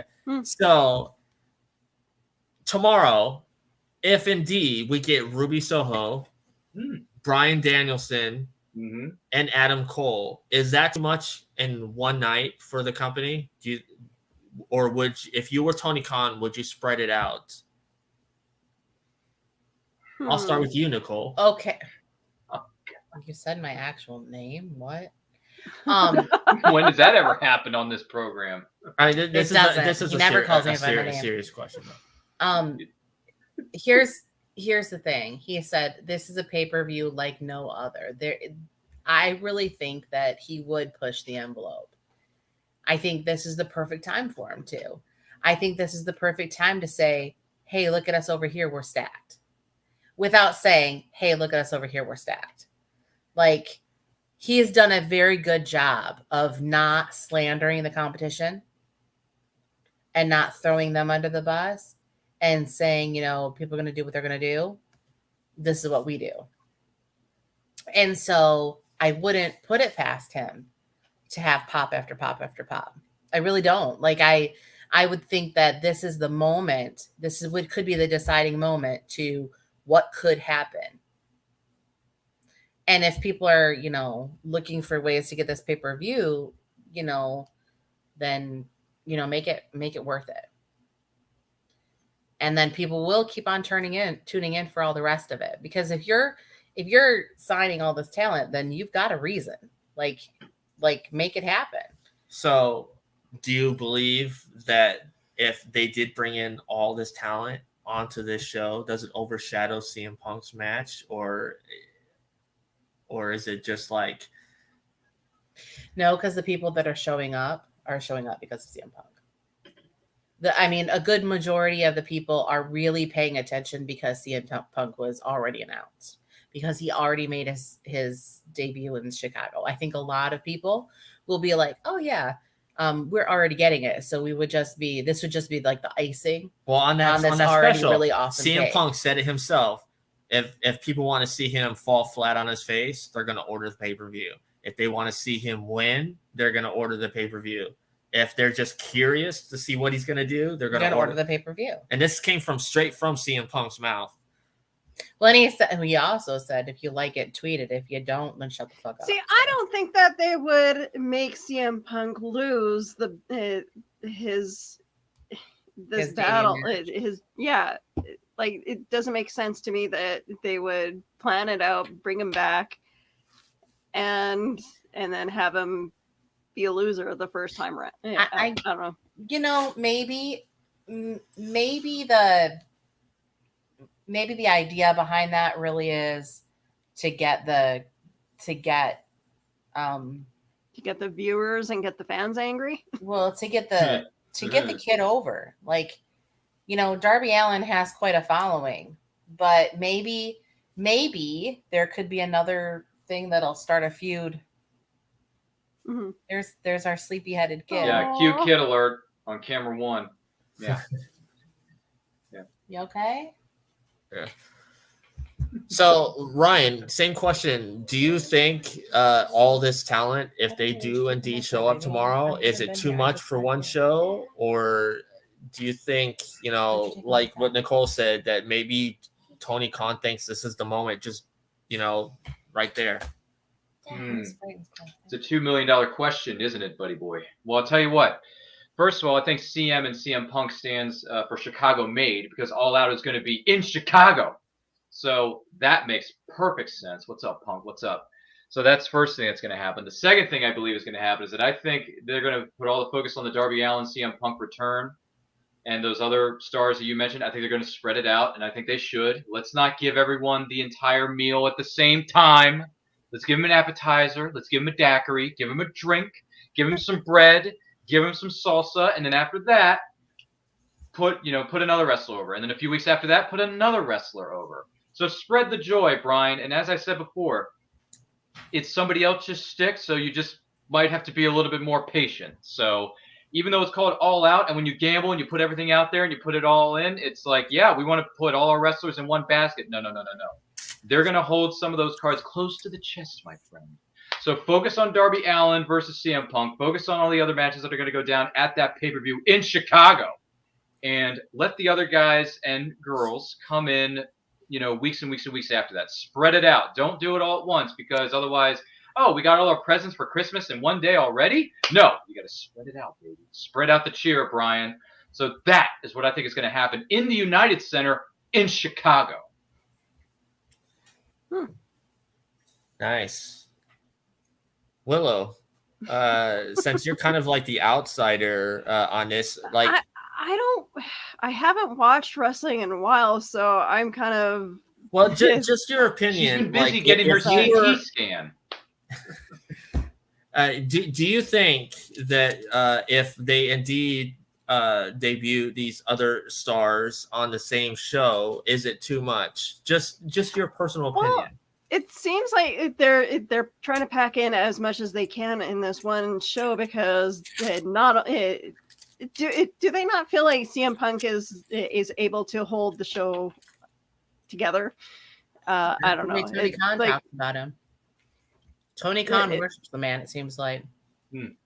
Because I mean, like, it feels like they want to keep the energy up throughout the whole show, which it seems like it's a great idea, but at the same time, what do they have for the rest of their shows? Is it going to be a downer the next show? Kind of like, oh, this pay-per-view was just so amping, and then you go into watching the actual show, and it's kind of like a downer. Yeah. Well, the thing that separates AEW from WWE is AEW doesn't have a pay-per-view every month. They have 4 pay-per-views a year. Oh, wow. Okay. That's how they do it? Oh. Yes. That's a big so difference. they have All Out, and then they have a show called Full Gear, and then they have a show called Revolution, and That one I then do know about Revolution. was that 3 or 4? Then That was 3 you just mentioned. Was there a I fourth don't one? remember the 4th one. And you call yourself a wrestling expert. I'm just kidding. So they don't do anything like WrestleMania. Well, This is essentially their WrestleMania. Yeah, All Out is like their Okay. big one, I It believe. sounds like it. Okay. Oh, Okay, Double or Nothing. Double or Nothing. Double or not. Wow, they really like these gambling terms. It's almost like they lived at one point in Las Vegas somewhere on the outskirts of the Las Vegas Strip. Yeah. I don't know, but Well, hey, Double you or only- Nothing. The first Double or Nothing was held in Vegas in 2019 at the MGM Grand. That makes a lot of sense. Pay him. Pay that man his money. There you go. It makes a lot. Aww, got a fur baby alert on camera 3. Look at this. We had kids waking up from their naps on camera 1. We get fur babies on camera 3. This is Simba, my baby. Hi, Simba. Good to see you. Welcome to the program. But yeah, 4 pay-per-views in a year. That's a very smart business decision because you don't tire out your talent. You spread it out. You give them breaks when they need it. Sting doesn't need to wrestle every week like he did back in the day. He could show up when. I mean, some of these wrestlers can just show up whenever, really, if you spread it out. Yeah, so you have on Mondays it's a show called AEW Evolution or Dark Evolution. Yeah, Dark Evolution. Yeah. And then on Tuesdays you have AEW Dark. Both of those can be seen on YouTube. Nice. And then on Wednesdays on TNT you have Dynamite, and then Friday on TNT you have Rampage, and then of course there are 4 pay-per-views. Man, they really spread where this out. WWE has a pay-per-view every month. And then they have, of course, Raw, SmackDown, NXT. 3 programs a week. Whew. Man, AEW's got them beat. Yeah, and see By the 4. Darks. They filmed the Darks before Dynamite. Ooh, So they're taped shows. That's how they do it. Okay. But those Dark shows are for the younger. It's basically their version of NXT. It's their development. Young talent. Speaking of Dark, Dark is going to be filmed at Universal Studios where Impact used to film. Interesting. I think that Thanks for coming in, Simba. I think that that's also a good choice, because if you have things going on in both places, because like Cody, not that we need another reality TV show where we follow wrestling families around, but why not? Cody Rhodes. Especially Cody Rhodes. Like, why? Aren't there more people more interesting than him? Like Sting, for example. I just, and here's my thing. Like, I don't hate Cody Rhodes, but I don't really like him either, and I don't really care. So he's a wrestling legacy. He's got a pretty wife and some kids. Recipe for a reality show. Okay. Well, we already have that. And The Miz is way more exciting, to be completely honest. Like, I mean, like they followed around Hulk Hogan for a couple of years. like, yeah, and Hogan knows best. I'm like, I don't care. I don't care. I don't understand reality TV show in the first place, so I'll be the first. They need to stop calling it reality TV and start calling it script. It will be scripted. You mean My life and script. You don't want to True. watch 99.99% of reality shows are scripted, Willow. That is very true. I'm like, I'm sorry, we just don't need it. I just, that's going on in Las Vegas because he lives out there, and this is going on in Florida. So you got something on both coasts, I guess. But I'm not excited about this. Has it dropped yet? The Cody Rhodes reality show, was that dropped? No, in a couple weeks. Okay. But they're showing a lot of commercials for it. Marketing 101. Get ready for your new show by plugging it as many times as you can. Almost as much as they do it with that pathetic excuse for a reality show on USA Network called Crystal Knows Best. What a piece of trash that is. My God. They'll give anybody who has a funny-looking name or a groovy-looking name a reality show. Give anybody with a mullet a reality show. I mean, anybody best is ruining USA Network. It is ruining the network, guaranteed. I'm like, can we if it was a reality show? At least if it was a reality show that was interesting, it would be one thing. But they're never interesting. Like, I'd rather watch a competition show. Like, they're not interesting. I don't want to watch divas. I don't care. Would you rather watch Top Chef? I'd rather watch any of them that's a competition. Dancing with the Stars. Top Chef is one Singer. Hell's Kitchen on Fox. Yeah, because at least there's swearing involved. Yeah, with Gordon Ramsay. There you go. That works.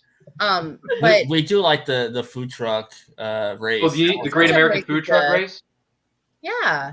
My mom watches that. She loves that program. There's good stuff available. It's just like, why are people watching dumb shit? If I was able to produce a reality show here in Winnipeg, right now we're doing the Burger Week, which has like a bunch of restaurants battling it out to have the most ridiculous burgers, and at the end, we vote for them. So I'm curious as to who wins the best burger in Winnipeg this time around, but good question. Let us know the results when you find out, Willow. We'd love to hear more about this from the Great White North of Canada. Who makes the best burger? Yeah. Who makes the best burger? That's a great question. We'll put it out to you in the chat. Who do you think makes the best burger? Let us know. I'd be very curious to hear your answer. Yeah, now I'm curious who makes the best burger. Who does make the best burger? Do we know of anyone in your neck of the woods, Brian, that makes stuff like that burger? in your city where restaurants battle it out between each other to? No, they actually have this thing called the best of, and people vote, and it's in different categories. It's not all about restaurants. It's like the best, who has the best hotel, best restaurant, best snowball stand. Yeah, that's whatever. I mean, snowball, anybody? I think our friend Carmen has a question. Everything. Carmen has a question for us. She asks, have you all watched the show known as Taste Buds? Is anyone familiar with this? Is that the one on Vice? The one about cooking with pot? Wow. Okay. I'm asking. All right. Money Hungry. No, I haven't seen it. Let us know more information about this show, Carmen, because I'm curious to hear more I about it. was like, Taste Buds is the one where they cook with edibles. So I don't know. No, I haven't watched that one. Hi, Simba. But no, I haven't watched Money Hungry. I heard about it, but we have so many other things that we're watching and trying to catch up on. I'm like, does anyone remember this show from years and years back when I actually believed that reality shows were real instead of being scripted? It was called For Love or Money. Does anyone remember that? Yeah. No, not that I can recall. If you go to your friendly neighborhood Google search, Willow, you'll find out more. Basically, it's a rich guy, and he has 20 women come through. It's like The Bachelor. They come through, they meet with him, they go on dates with him, whatever. And at the end of the show, they have to decide whether they want to stay with him for love or do they want to stay for the money. So... yeah, that's what I say. Exactly. Look, man. I was young. I was naive. I didn't know what was going on in life. But now that I'm older, I'm a little wiser. I realized that it was trash. So it's all right, Brian. We can learn things from our youth, I jumped off the reality bandwagon after the first Big Brother and after Survivor.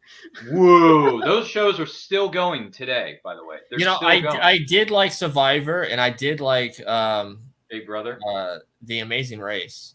Oh, The Amazing Race. Okay, but Amazing Race was a competition show. That was it's like not legit really the same. Like, I enjoyed The Amazing Race, and I enjoyed like Dancing with the Stars and all that stuff. Yeah. And but I think I left reality shows Well, you in gotta put that in general, quotations. Air like quotes. reality, when people like freaked out right around the real world, like right then when it was even starting, and then I had lost all respect for anything reality based when they started following celebrities around. So like divas, I was like, oh my god, barf. The Kardashians can just, the only reason they're fucking famous is because they're rich. I don't fucking know why. Like who they're famous for being famous. They're famous for being rich. They're famous for having their face pelted all over the damn internet. Who cares? True. You know, I mean, I do watch one reality show now. I don't want to give away because I don't want to lose any of my credibility that I already have on this show. But I will say this: I haven't really watched reality until I started watching the show that's currently being on now that I'm watching. Before that, I quit watching reality when they took my show Beyond Scared Straight off of A&E because I really, really like that show. And they're like, "Yeah, we're done, guys. It's the last season." I'm like, dude, it was the best because it's legit. It's real. You're taking these kids to these juvenile detention kids to a real jail to see what happens if they keep messing up. And it's called Beyond Scared Straight for a reason. I'm like, that's a great premise. And it was a great show. It really was. Like, I'm not even kidding you. You know, really, it was really a great good. show. And they ripped it off. And I'm like, well, there goes my reality. It was Face Off. That was a competition show, though. Yeah, that was on Sci-Fi, if I remember correctly, Brian. Yeah. Face Off with the whole cosmetic makeup and stuff. I really like, okay, because I'm a paranormal like weirdo. Ghost like hunters. I enjoy a haunting, like the one where they just tell the story and then they reenact it. I enjoy that one, and I enjoy Haunting on Netflix, where they have the round table of like the person that was haunted. It's called Haunted. The person that was affected, and then their family members that also tell the story, and then they recreate certain things. Like I enjoy that. Oh, so it's like a campfire story. You know, I enjoy that, but I don't. But I enjoy like paranormal everything. So I enjoy all of those shows where people are telling their ghost stories. But I always got a kick out of the ones where they go like over the top. Oh my god, you know, like stuff like that. Like that would always make the one where laugh. the camera's is solely on them and they're reacting to whatever they're seeing, and you never see anything. At least with Ghost Adventures, you can at least sometimes see whatever they're seeing. Like they'll highlight it or whatever, but Aaron is the most hilarious person on the planet. He'll be like, "Oh my god!" and he'll run on and take off and be crazy. And there is a show that I'm kind of like curious about. The one that I believe is hosted by Nick Lachey. It was on Netflix with the thin walls or whatever, where the people are in the different rooms and they can only talk between the walls. Ooh. That might not be too bad though, because it sounds a bit creepy. The goal is to get to know somebody without ever seeing them. So the test is, and then there's that other one that the goal is the same way, but they're dressed up as like like they have makeup, like they're dressed up as creatures. Yeah. Oh, Love I think is Blind. Yeah, Love is Blind. Yeah. Oh yeah, Carmen just brought it up, and then she also chimed in with she misrepresented the other show, Taste Bud. She was specifically talking about Money Hungry. Yeah, that's the name of the other reality show. I never heard of Money Hungry. I don't know what that is. Google Box is the only reality show I watch. Who said that? That was Terry. Watching, what is it? He says, I watch Basically It's Us, someone watch TV. Okay. All right, Terry, you should see me watch Seinfeld and how I can quote almost every word that comes out of every character's mouth. You should see me do that. That's kind of, well, okay, my reality addiction is watching these streams now since we you watch this stream, you watch my stream, you watch everything you guys do on Back of the Cereal Box, which, by the way, congratulations on your new projects over there, Willow. That's fantastic. Thank you. You are lighting up the airwaves. You got your BFF, Keisha A-Cup. You got JD, the New Jersey Devil, who seems to be a puppet from the R-rated version of a creature shop that shall not be named. I'm so jealous. I'm like, I want to be sitting on these shows, but I don't have any time. So I'm so excited. I'm like, when do I get to watch this? When can I watch this? Like, I need to have Bluetooth in my car or something. Yeah. I'm like, I can't keep up with everything. Because No, there's this too was many. me yesterday. Brian's like, we gotta watch Heels. So I got home and we watched and just one episode, right? Because we already saw the first one. We watched the one second. episode, the second episode of Heels, which we haven't watched. The Ricky. Damn it! Say that 3 times fast. Ricky Rabies whatever episode. Anyways, you know what I'm trying to say. Maybe you don't. I don't know. We watched that, and then he is like, "Okay, but it's 10 o'clock, so we guys got to watch Rampage." And I'm like, "Okay." So Brian is like, "Hey, are you awake? Hey, are you awake? I'm awake, Brian. I'm awake." No, you're not. And he's like, "No, you're not. Hey, are you awake?" And I'm like, No, "I'm awake." no, you're not. And he's like, "No, you're not." And You're I'm not. like, You weren't I awake. can hear what's going on still. I'm not that asleep just because my eyes are closed. He's like, "Are you awake?" You're not awake. No, leave me alone. I'm tired. And you said you would be awake. I tried. Stop. What happens when Rampage is on Friday nights at 10 o'clock? It's when most people are asleep by then, including Nicole. So, My It's okay. There's bedtime been is like times where I swear my husband's like snoring and falling asleep, and I'll turn off the TV because I want to go to bed. And he's like, "Hey, I was watching that." And it's like, No, you you're were right. asleep. even awake. He does that to me. He's like, "You weren't. You were asleep." And I was like, "Uh-uh." So, Okay, yes, I okay. was. Some people do that. Some people use television as a way to get themselves to fall asleep because they feel comfortable when there's white noise, or in this case, an actual television set on. I sleep better if I fall asleep with the TV on. I don't understand why my brain does that. But like I'm the saga for the CPAP machine continues. So Oh, Are you still looking for one, or did you find one? no, I found out where my paperwork got sent. And apparently they had a 6-week backlog for the paperwork, right? Ooh. So they just processed. It took them 6 weeks to process my paperwork. It is sitting in the scheduler's box for me to be called to set up a time. oh my God. And I'm like, I have only been like dealing with this for 2 months. We're working on the 3rd month now, and and my allergies are flaring up now too. So I'm like, I have no ability to really sleep throughout the night. And it's terrible because I wake up at 2 and I wake up at 4 and I wake up like multiple times between that too. This is just the times that I remember that I was awake. And I'm like, you wonder why I'm tired. Like I get up and I go to work every day. I don't say, well, I slept like shit, so I don't go to work. Like I get up and I go to work. Yeah. Which, by the way, people, the entire world is hiring. Go get a fucking job. Okay? Like for real. Where did we go? Where did we go?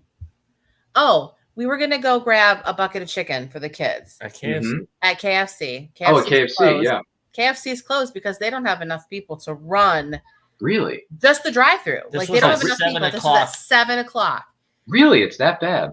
We went into to Checkers and we told the kids, we're like, well, we'll just pick up burgers or whatever.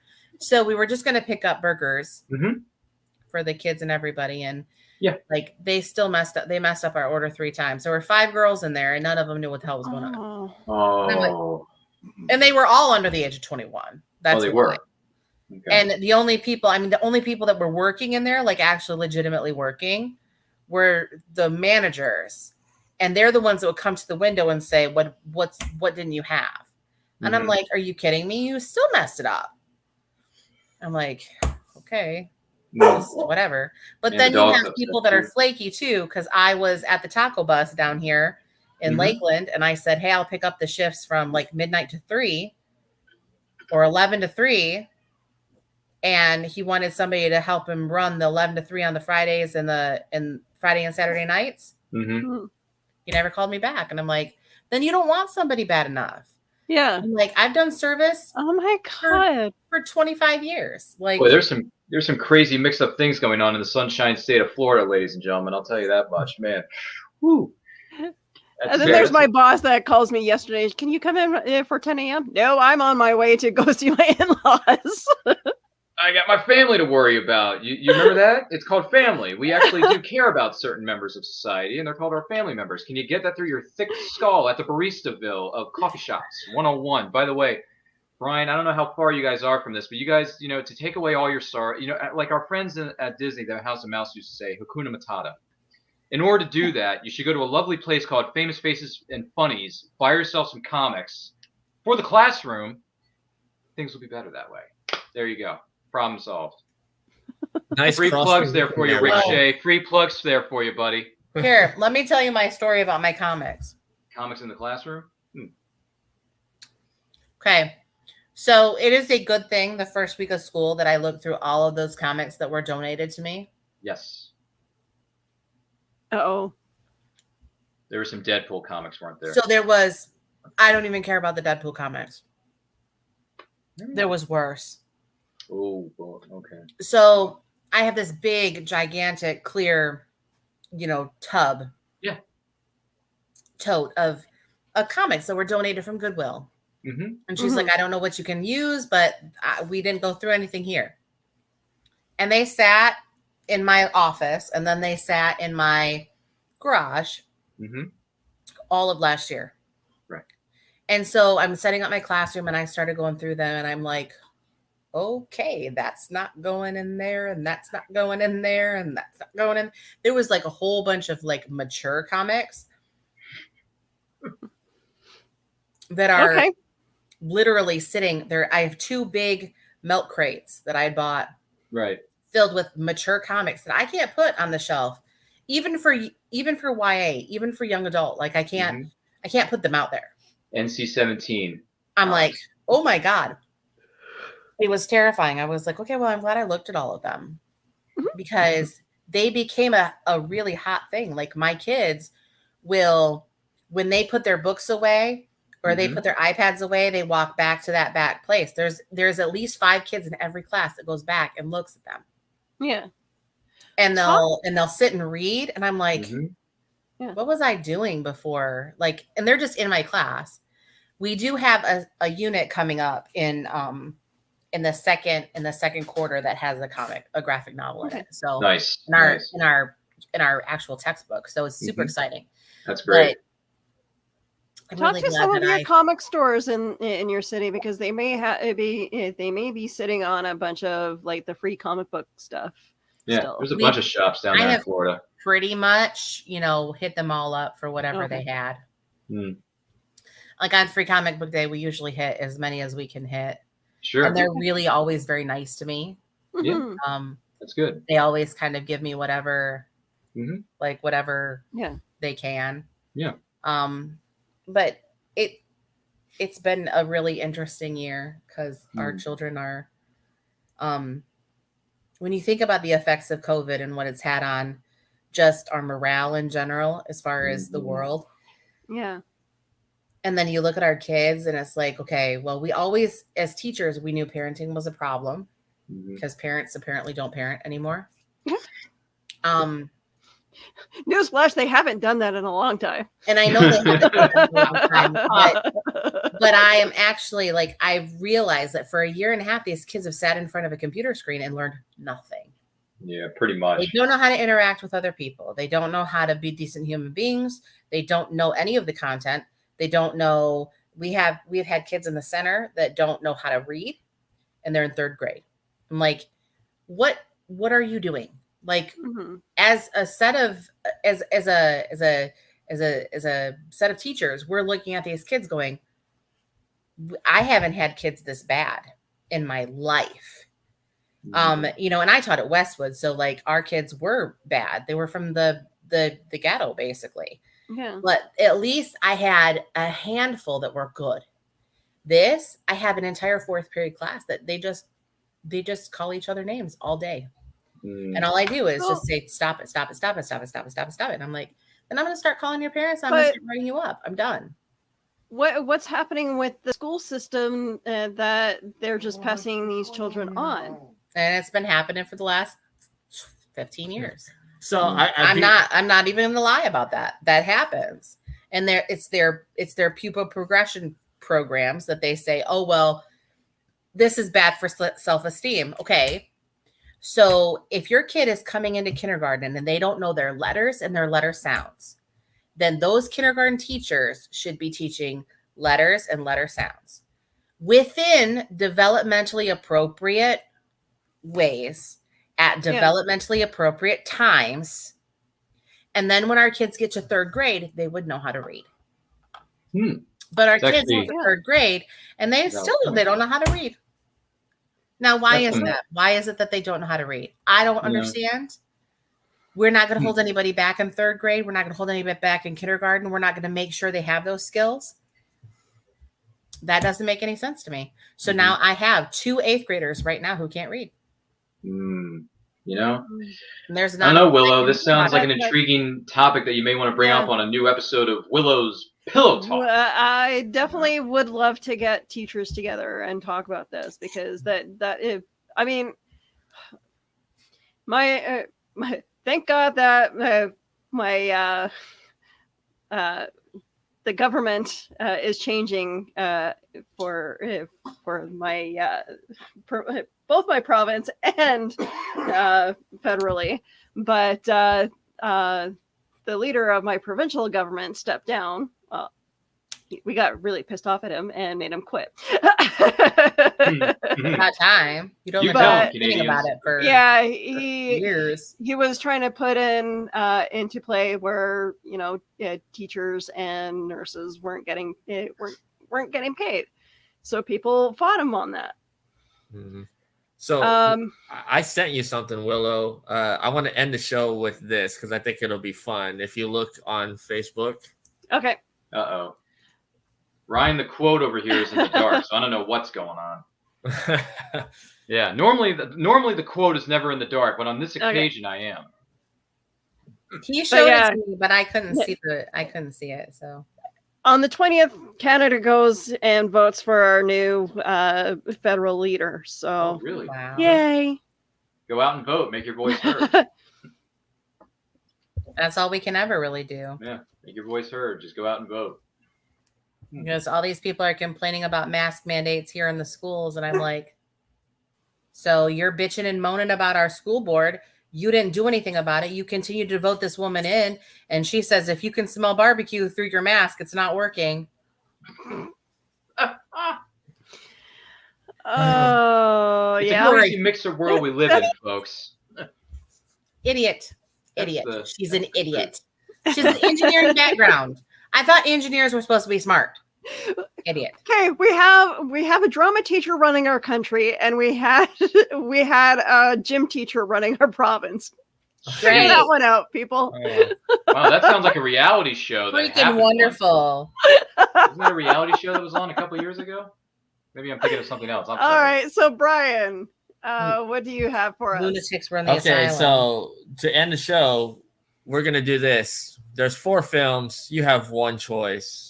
You can only keep one. I hate you. That's not fair. How do you pick one? How do you pick? Okay, one? So here's the thing with me. I haven't seen the actual An American Tale. I've seen 50 Goes West, but I haven't seen American Tale. Same here. I've never seen the original. The Land Before Time was a great film. And right, Terry. The 14 other movies to go along with it. There's like 40,000 sequels to that. All Dogs Go to Heaven was a sweet movie. I cried my eyes. I've never seen it. And Secret of Nim, unfortunately, I haven't seen. It's just wrong. I may have seen bits and pieces of it, but no, I haven't. It's a dark movie. The Secret of Nim is a dark film. It's scary. Between Land Before Time and All Dogs Go to Heaven, that's a toughie. But you know what? I'm gonna have to go with All Dogs Go to Heaven. All right, so Willow's All Dogs Go to Heaven. Ryan, what about you? First of all, I'm glad I'm not the only one that follows this Facebook group, Beyond the Box Office group. Check it out on your social media channels because they post these polls every now and again, and I love them. Sometimes they're right, sometimes they're not so right, but everyone's entitled to their opinion. So, with that being said, Brian, here's the problem. I've never seen An American Tale. I've seen 50 Goes West like Willow has, so Willow, we're twins. Isn't that great? Woohoo! I've never seen a little indie film called All Dogs Go to Heaven. I've never seen it, not once. Not once. I have seen The Land Before Time, considering they made 14,000 sequels. After that, and considering the fact that there's going to be a Land Before Time mini reunion at a convention in Pennsylvania this month, Oh wow. in a few weeks that I may or may not be attending, stay tuned to social media channels for more information on that one. So in this case, Brian, this one really isn't much of a fight because for me, I'm going to go with The Secret of NIMH because I've watched it more times than I care to count. It's one of the darkest, most disturbing movies that's ever been made that's targeted for children. And it's going to give you nightmares if you're really, really young and first exposed to it. But the best part about The Secret of NIMH is Jeremy the Crow. Jeremy the Crow is funny and hilarious, and I like it a lot. So I'm going to go with The Secret of NIMH. Final answer. Oh, okay. So it's my turn here. Oh, it's your turn. I'll let you go. Ladies go last. first. Come on now, You Brian. go. Ladies first. Okay, well, this is an unfair poll.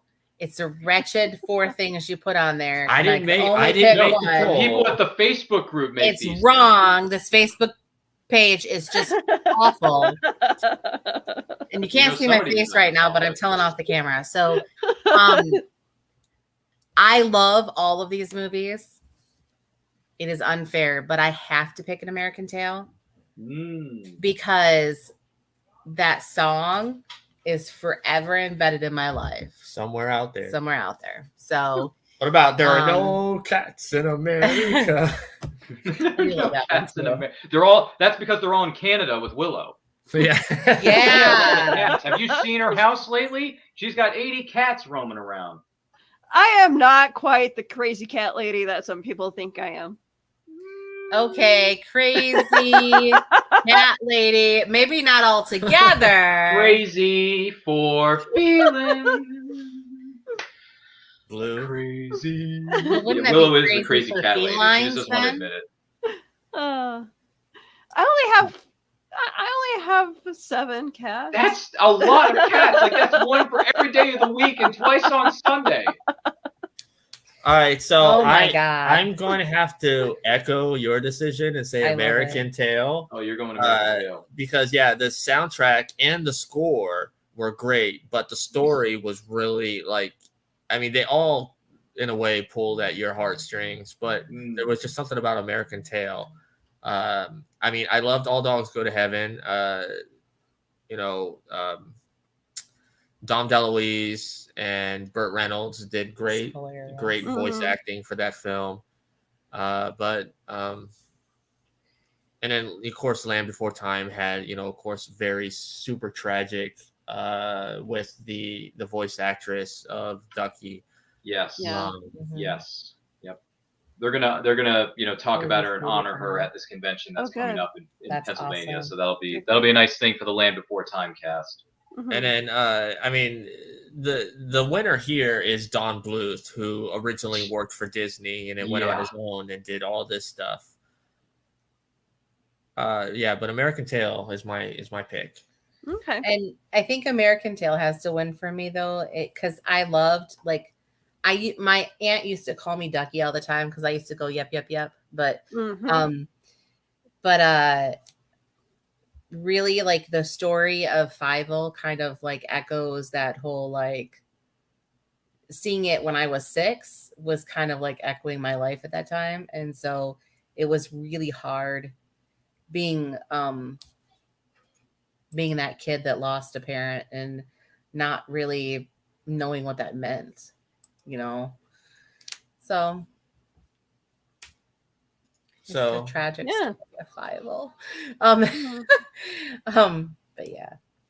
Yeah, I think we should special place in my we heart should for end the Bible. show with a poll like this every time. That's fun.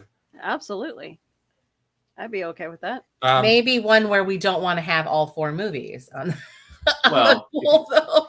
I'll say this though, they post some good ones. Like for example, Brian, they post a lot of '80s movies polls for this. So you bring up some of that '80s flavor, kind of like your background here in the studio with totally rad comics. It's like that would work. Yeah, and they don't just do movies; they do actors and actresses too. I've seen them. Oh, that's right, they do. Who pick one. Rambo. Who's the other one? The Terminator, RoboCop, stuff like that. See, the dog knows what's up. So keep those polls in mind for future episodes, Brian. It's a good pick. It'll be fun. Yeah. Good Facebook group. I know Nicole's not going to join the Facebook group anytime soon because you just ruined her emotionally. But it's a good group. There's nobody out there. Even the dog is emotional about this. This is very disturbing for the dog. It's you. You're barking at yourself now. Sweetie. See, cat, Willow's the crazy cat lady. Even the cats know not to purr when she's on camera. I have one rubbing up against my leg right now. Yeah, but we just can't see it. That's the point. We can't see whatever cat is trying to get your attention there, Willow. Yeah.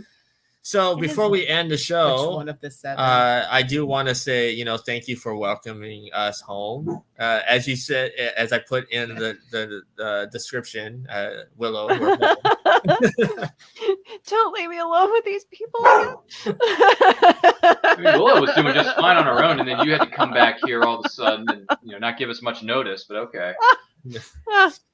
So I think Willow was a little overwhelmed with the amount of things she's got cooking. Oh my gosh, she does like 2 or 3 shows a week now. You leave me alone for a week, and I end up with 2 other shows. Yeah, you're doing, what is it, Cryptid Crunch over there? And, Okay, like I do really love the Cryptid Crunch idea. I still haven't been able to catch the show though.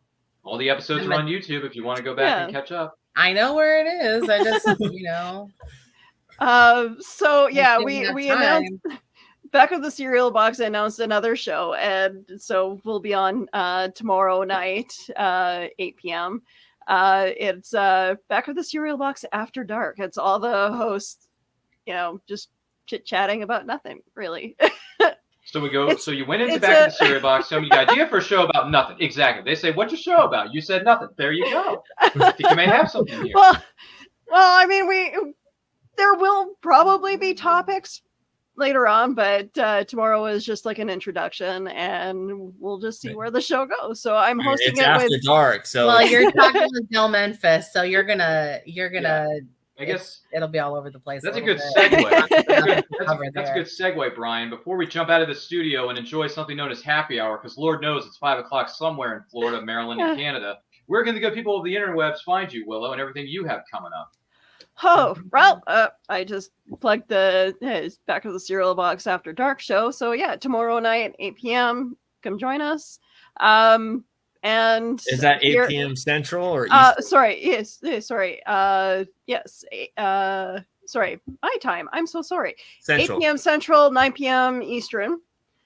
And then I'm still the Hang with Web program director, so I'm still I apologize, I've been kind of lagging on doing the daily posters. Tomorrow will be a new day. Tomorrow will be a new day. Tomorrow will be a new day. That is actually a great motivation, though. Tomorrow is always a new day. That's right. You can get it right tomorrow. Yeah, exactly. It'll come out tomorrow, right, Willow? So yeah, and then Willow's Pillow Talk. I hope I'll have a show next week to do. So I'm still working on the topic on that one. But yeah, and then of course you guys are back, so I don't have to really do that much work anymore. I don't have to do any more heavy lifting for these 2 people and live in the sunshine state of Florida while I'm stuck up here in Canada. Well, Willow, it was nice to be back this week with you. And Ryan, thank you for joining us. Where can people find you? Yeah, it was great to be back here with you guys. We're all family here. We may throw some jazz, may throw some shade at one another, but it's all in good fun. I just want to point that out for the 20,000 people watching at home. So much so that I'm wearing our HWS Web TV $1,000 suit for you guys today. So there you go with that. There's merch. Plug. But aside from that, since my motto for the remainder of 2021 is to outwork everyone, you can find me on Twitter and Instagram at RyanRPM5. Check us out on Facebook, Twitter, and Instagram. Everywhere else, simply at It's Nerd Culture, because we got new videos on our YouTube channel each and every week. Check out my podcast called The Nerdcast. I drop new episodes every week where I talk about some of the latest movies I've had a chance to see and share my thoughts and my feelings. And then the other one I do is on Saturdays at noon Eastern. It's called And I Quote. I interview a content creator of all shapes and sizes, from writers, producers, actors, big fish in a big pond. Anything you want to see on that show, I bring it to you because we're doing it for you, just so you know that. But other than that, that's where you can find me. And thanks for having me, Brian, Nicole. Congratulations on your new home. Congratulations on the fact that you're going to take another 4 to 6 months to unpack all the boxes. And congratulations to Willow on her new projects with Back of the Cereal Box and those good people up there. You know, Johnny and his team up there. Wonderful group of people. And yeah, why do we multitask? Why do we do all these shows? Is because we need something to do. It's Saturday. I got no job and I got nothing to do. So I come here. That's why I'm here. But thanks for having me, guys. This was fun. Can't wait to come back again whenever that is. And I'm going to continue to outwork everyone. Thanks for having me. And I do have to say, congratulations. This is your last semester of college. Last semester. It is. Yes, me, myself, and I. Ryan the Quote, this guy right here. This is my last semester. This is the last ride, Brian. The last ride. So we'll see how it shakes out once I graduate and go into the real world and get something called a JOB because I got to start adulting pretty soon. It's a scary thing, but don't worry. I'll be fine. You know why? Because I got people like you and I got people like Willow. You know, this whole program, everything we do here is supported by viewers like you. Oh. Thanks for the PBS. you are so welcome. It's why I'm here, Willow. It's why I'm here to entertain the millions. It's so true, and though. Millions of people who support these programs. Because as they say, a rising tide raises all ships, Willow. Well, True story. And with that, you know what that means? Gonna ring the bell.